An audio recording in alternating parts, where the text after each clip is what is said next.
Good morning students of class 10th. So in this video we will see the magnetic effect of electric current. तो current के magnetic effect को at first एक Danish फिजिकिस्ट, Denmark के फिजिकिस्ट थे ये, Danish फिजिकिस्ट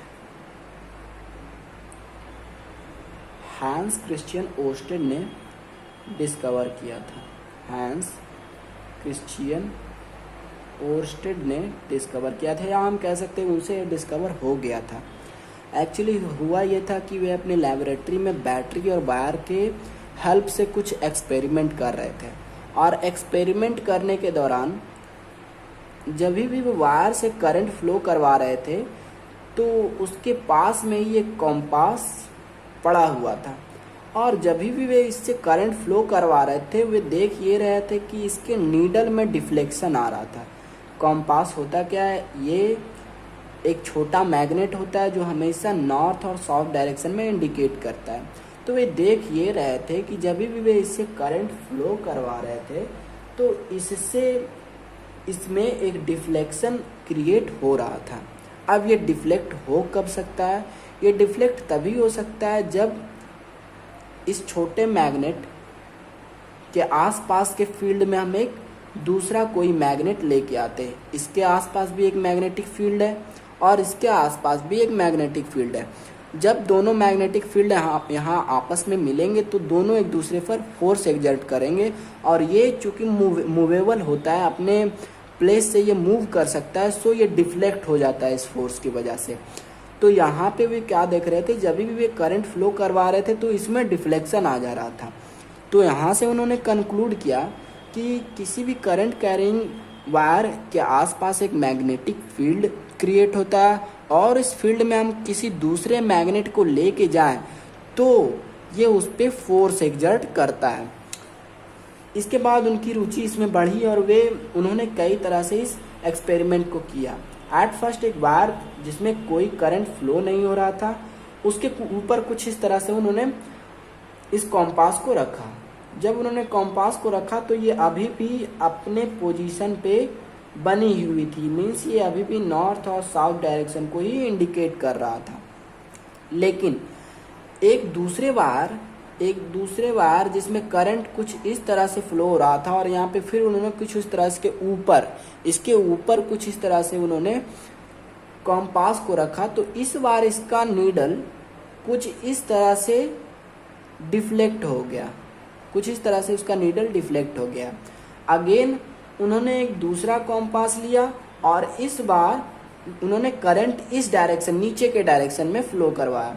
तो इस बार क्या हुआ कि ये कॉम्पास का मैग्नेट था, वो इस बार कुछ इस तरह से डिफ्लेक्ट हो गई। इस बार अपोजिट डायरेक्शन में इसका डिफ्लेक्शन हुआ। तो बाद में एम्पियर साहब आए और एम्पियर ने इस डिफ्लेक्शन के डायरेक्शन को भी बताया। तो डिफ्लेक्शन के डायरेक्शन को उन्होंने एम्पियर स्विमिंग लॉ से बताया। एम्पियर स्विमिंग लॉ क्या था?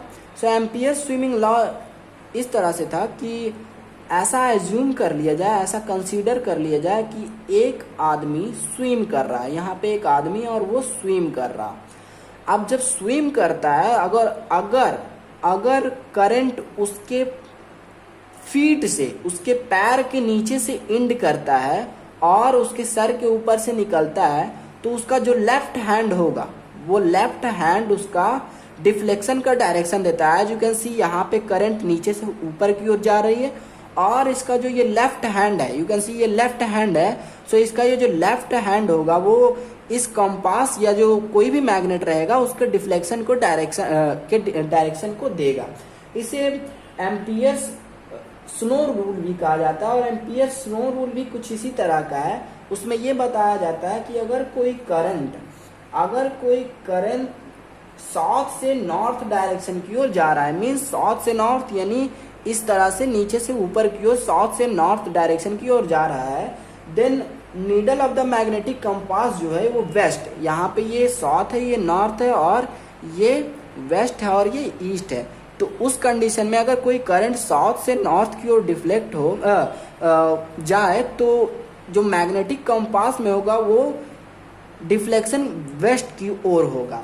तो ये एम्पियर स्नो रूल या एम्पियर स्विमिंग रूल दोनों तरीके से हम यहाँ पे देख रहे हैं कि अगर करंट ऐसा एज्यूम कर लिया जाए कि ये किसी आदमी तैरते हुए आदमी के फीट से